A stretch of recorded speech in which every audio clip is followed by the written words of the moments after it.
ഇബ്രാഹിം നബി നേരിട്ട 5 പരീക്ഷണങ്ങൾ ഏതാണ്, 5 പ്രതിസന്ധികൾ ഏതാണ് നമുക്കറിയുമല്ലോ. ഒന്നാമതായിട്ട് ഇബ്രാഹിം നബി അലൈഹിസ്സലാമിനെ വീട്ടിൽ നിന്ന് ഇറക്കി വിടുകയാണ്. സഹോദരങ്ങളെ, ആരെ തള്ളിക്കളഞ്ഞാലും, ആരെ ഇറക്കി വിട്ടാലും, ആരെല്ലാം ഓടിച്ചു വിട്ടാലും, ആരെല്ലാം എവിടെ നിന്ന് എന്തെല്ലാം പ്രശ്നങ്ങളുടെ പേരിൽ ഒരു മനുഷ്യനെ വേട്ടയാടിയാലും ആ മനുഷ്യന് താങ്ങും തണലുമാകേണ്ടത് വീട്ടിലല്ലേ, താങ്ങും തണലുമാകേണ്ടത് വാപ്പയല്ലേ, താങ്ങും തണലുമാകേണ്ടത് വീട്ടുകാരല്ലേ. ആര് തള്ളി പറഞ്ഞാലും ഇല്ല, എനിക്കത് കളയാൻ പറ്റില്ല, എന്റെ മോനാണ്, എനിക്ക് ജനിച്ച പൊന്നുമോനാണ് എന്ന് പറഞ്ഞ് ചേർത്തു പിടിക്കേണ്ട, അണച്ചു പിടിക്കേണ്ട വാപ്പ വീട്ടിൽ നിന്ന് ഇറക്കി വിടുകയാണ് ഇബ്രാഹിം എന്ന മകനെ.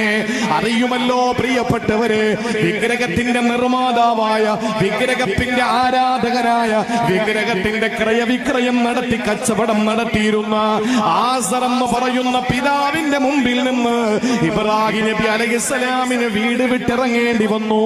ആ സമയത്തൊരു മകൻ എന്നുള്ള നിലയിൽ എന്തുമാത്രം സങ്കടപ്പെട്ടിട്ടുണ്ടാകും. പക്ഷേ ഇബ്രാഹിം നബി അവിടെ പതറിയില്ല, ഇബ്രാഹിം നബി അവിടെ തളർന്നു പോയില്ല. രണ്ടാമത് അസ്സലാമു അലൈക്കും. പ്രിയമുള്ളവരെ, ഇബ്രാഹിം നബി അലൈഹിസ്സലാത്തു വസ്സലാമയുടെയും പ്രിയമകൻ ഇസ്മായിൽ നബി അലൈഹിസ്സലാത്തു വസ്സലാമയുടെയും അതുപോലെ തന്നെ ഇബ്രാഹിം നബി അലൈഹിസ്സലാത്തു വസ്സലാമയുടെ പ്രിയ പത്നിയുടെയും ഒക്കെ ഓർമ്മകളിലൂടെ ഇബ്രാഹിം നബി അലൈഹിസ്സലാത്തു വസ്സലാമയുടെ വിളിക്കുത്തരമായിക്കൊണ്ട് ഹാജിമാർ, ലോകത്തിന്റെ നാനാഭാഗത്തു നിന്ന് ലക്ഷക്കണക്കിന് ഹാജിമാര് കഅബാലയത്തിലേക്കും അതുപോലെ തന്നെ അറഫയിലേക്കും അതുപോലെ തന്നെ മിനയിലേക്കും ഒക്കെ എത്തിയിരിക്കുകയാണ്. ഹജ്ജിന്റെ കർമ്മങ്ങൾ നടന്നുകൊണ്ടിരിക്കുകയാണ്. ഈ ഇടയ്ക്ക് പല ആളുകളും ഭയവിഹ്വലരായിക്കൊണ്ട് ഇവിടെ എന്തൊക്കെയോ സംഭവിക്കാൻ പോകുന്നുണ്ട് എന്നൊക്കെ പറഞ്ഞുകൊണ്ട് വിലപിക്കുന്ന അല്ലെങ്കിൽ വളരെ വിഷമിക്കുന്ന ഒരു സാഹചര്യം. എന്നാൽ തൽക്കാല ആശ്വാസത്തിലേക്കാണ് ഇന്ത്യൻ മുസൽമാന്മാർ നടന്നുകൊണ്ടിരിക്കുന്നത് എന്നതാണ് കണ്ടുകൊണ്ടിരിക്കുന്നത്. ആ തൽക്കാല ആശ്വാസം, അതില് അലസന്മാരാകാതിരിക്കുക എന്നുള്ള ഒരു മെസ്സേജാണെന്ന് തരാനുള്ളത്. നമ്മള് 5 വഖ്ത് നമസ്കാരങ്ങളിലും അള്ളാഹുവിന്റെ ഹബീബ് സല്ലല്ലാഹു അലൈഹി വസല്ലമയുടെ പേരിൽ സ്വലാത്ത് ചൊല്ലുമ്പോ നമ്മള് ചേർക്കാറുള്ള ഇബ്രാഹിം നബി അലൈഹി സ്വലാത്തു വസ്സലാമയുടെയും അതുപോലെ തന്നെ ഇബ്രാഹിം നബി അലൈഹി സ്വലാത്തു വസ്സലാമയുടെ കുടുംബത്തിന്റെയും മേൽ അള്ളാഹുവിന്റെ രക്ഷയും സമാധാനവും ഉണ്ടായ പോലെ റസൂലുള്ളാഹി സ്വല്ലല്ലാഹു അലൈഹി വസല്ലമയുടെ മേലും ഉണ്ടാവട്ടെ എന്നൊക്കെ നമ്മൾ ദുആ ചെയ്യാറുണ്ട്. അവിടെ ഓർത്തു പോകേണ്ട ഇബ്രാഹിം നബി അലൈഹി സ്വലാത്തു വസ്സലാമയുടെ ജീവിതത്തിന്റെ, ഇബ്രാഹിം നബി അലൈഹി സ്വലാത്തു വസ്സലാമ അനുഭവിക്കേണ്ടി വന്ന, നേരിടേണ്ടി വന്ന പരീക്ഷണങ്ങൾ, ത്യാഗങ്ങള് എത്രയാണ്. ഇനി പ്രിയമുള്ളവരെ, ഇബ്രാഹിം നബി അലൈഹി സ്വലാത്തു വസ്സലാമയുടെയും അതുപോലെ തന്നെ ഇബ്രാഹിം നബി അലൈഹി സ്വലാത്തു വസ്സലാം അനുഭവിച്ച ത്യാഗങ്ങൾ, പരീക്ഷണങ്ങൾ, ഇതെല്ലാം പറയുമ്പോൾ നമ്മള് പലതരത്തിൽ അതിനെ അവഗണിക്കുന്ന രൂപത്തിൽ ഇബ്രാഹിം നബി അലൈഹി സ്വലാത്തു വസ്സലാമയുടെ മില്ലത്തിൽ ജീവിക്കേണ്ടവരാണ് നമ്മള്. നമ്രൂദിന്റെ തീക്കുണ്ടാരം കണ്ട് ഭയപ്പെടാത്ത ഇബ്രാഹിം നബി അലൈഹി സ്വലാത്തു വസ്സലാമയുടെ മില്ലത്തിൽ ജീവിക്കേണ്ടവരാണ് നമ്മള്. നമ്മൾ ആരെ കണ്ടാണ് ഭയപ്പെടേണ്ടത്? നമുക്ക് അന്ന് ഇബ്രാഹിം നബി അലൈഹി സ്വലാത്തു വസ്സലാമയുടെ ആ ഒരു മഅരിഫത്ത് ഉണ്ടല്ലോ, അതായിരിക്കണം നമ്മുടെയും ജീവിതത്തിൽ ഉണ്ടാവേണ്ടത്. അതിന് നമുക്ക് വേണ്ടത് നമ്മൾ ഹനീഫൻ മുസ്ലിമൻ ആവണം എന്നുള്ളതാണ്. ആ ഒരു രൂപത്തിൽ ഷിർക്കിൽ നിന്ന് മുക്തരായിക്കൊണ്ട് നമ്മള് അള്ളാഹുവിനെ മാത്രം ഭയപ്പെട്ടുകൊണ്ട് ജീവിക്കുകയാണെങ്കിൽ നാം എന്തിനാണ് ഭയവിഹ്വലരാകുന്നത്? നാം എന്തിനാണ് ഭയപ്പെടുന്നത്? ആരെയാണ് നമുക്ക് ഭയപ്പെടാനുള്ളത്? നമുക്ക് ഭയപ്പെടാനുള്ളത് അള്ളാഹുവിനെ മാത്രമാണ്. പിന്നെ എന്തിനെയാണ് നമ്മൾ ഭയപ്പെടുന്നത്? വരുണവൻ ചുട്ടെടുക്കുന്ന കാടൻ നിയമങ്ങളുമായിട്ട് വരുന്നവൻ വരട്ടടോ, ഞങ്ങളിതാ ഇവിടെ തയ്യാറെന്ന് പറയേണ്ട ആളുകള് ഭയത്തിലേക്ക് അല്ല പോകേണ്ടത്, ജാഗ്രതയിലേക്കാണ്. അതോടൊപ്പം ഇബ്രാഹിം മില്ലത്തിലേക്കാണ്. റസൂലുള്ളാഹി സ്വല്ലല്ലാഹു അലൈഹി വസല്ലമ തനിക്ക് പിറന്ന ഒരു ആൺകുട്ടിക്ക് ഇബ്രാഹിം എന്ന പേരിട്ടത് എന്റെ പിതാവിന്റെ പേര് എന്ന് പറഞ്ഞുകൊണ്ടാണ്.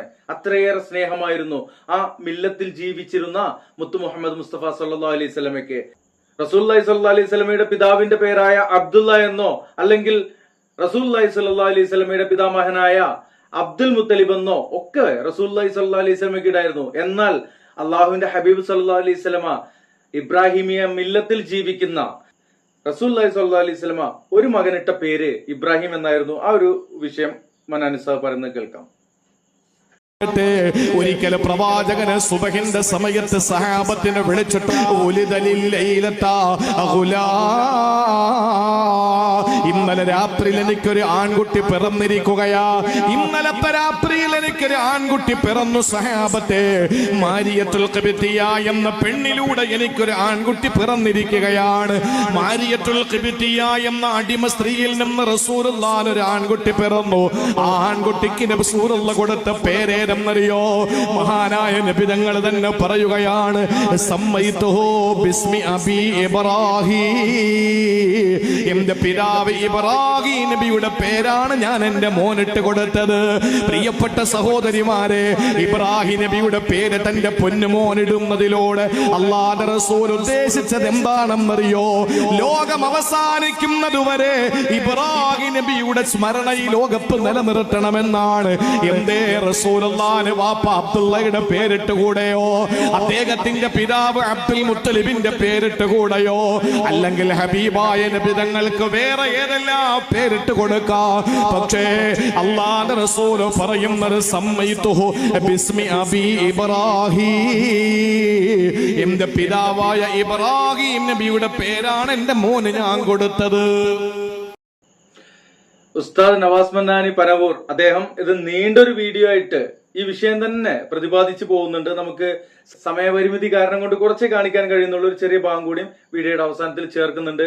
ഈ ഒരു വീഡിയോ കൊണ്ടുവന്നപ്പോ ചില ആളുകള് കുറെ പ്രതീക്ഷിച്ചിരിക്കാം.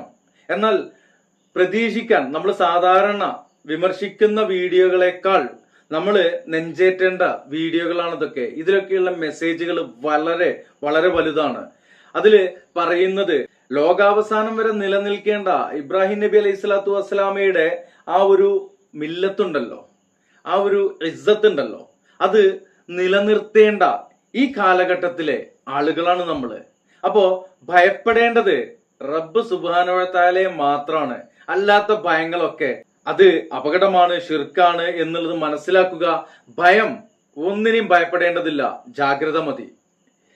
ഈമാൻ ഉള്ളിൽ ഉറച്ചുകൊണ്ട് പരിശുദ്ധ ഖുർആനും സ്വഹീഹായ ഹദീസും ബാക്കി എന്തുണ്ടോ, ഏത് കാലയും കയ്യിലെയും എന്ത് തന്നെ ഉണ്ടെങ്കിലും ചവറ്റുകൊട്ടയിലേക്ക് പുറങ്കാലുകൊണ്ട് തട്ടിയെ തെറിപ്പിച്ചുകൊണ്ട് നമ്മൾ ജീവിക്കേണ്ടതുണ്ട്. അത് ഈ ലോകാവസാനം നമ്മുടെ കാലഘട്ടത്തിലാണെങ്കിൽ ലോകാവസാനം വരെ, നമ്മുടെ വരും തലമുറ അല്ലെങ്കിൽ നമ്മുടെ ഏതെങ്കിലും ഒരു തലമുറയാണെങ്കിൽ ആ തലമുറ വരെ ആ ഇബ്രാഹിമിയ മില്ലത്ത്, ആ ഇസ്സത്ത് അത് കാത്തു സൂക്ഷിച്ചുകൊണ്ട് തന്നെ ജീവിക്കേണ്ടവരാണ് നമ്മുടെ പരമ്പര എന്നുള്ള ആ ചിന്ത ഉണ്ടാവട്ടെ. ഇൻഷാ അല്ലാഹ് ഇബ്രാഹിം നബിയുടെ സ്മരണകൾ ഉയർത്തിക്കൊണ്ട് അള്ളാഹുവിന്റെ പ്രഥമ ഭവനത്തിലേക്ക് എത്തിയ ലക്ഷോപലക്ഷം ഹാജിമാരുടെ ഇബാദത്തുകള് അള്ളാഹു സ്വീകരിക്കട്ടെ. അവരുടെ ഹജ്ജും ഉംറയും ഒക്കെ അള്ളാഹു സ്വീകരിക്കട്ടെ എന്ന് പ്രാർത്ഥിച്ചുകൊണ്ട് ഈ വീഡിയോ വൈൻഡപ്പ് ചെയ്യുന്നു. അസ്സലാമു അലൈക്കും വറഹ്മത്തുള്ളാഹി. നവാസ് മന്നാനിയുടെ ചെറിയൊരു ഭാഗം കൂടിയും അവസാനത്തിൽ ചേർക്കുന്നുണ്ട്, കാണുക. നേരിട്ടു.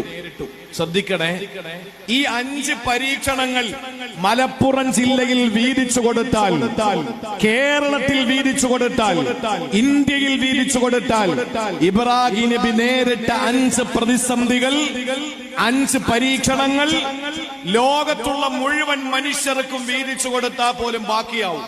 അത്രയും വലിയ പരീക്ഷണങ്ങളാണ് ഇബ്രാഹിം നബി നേരിട്ട 5 പരീക്ഷണങ്ങൾ. ഏതാ 5 പരീക്ഷണം എന്നറിയോ?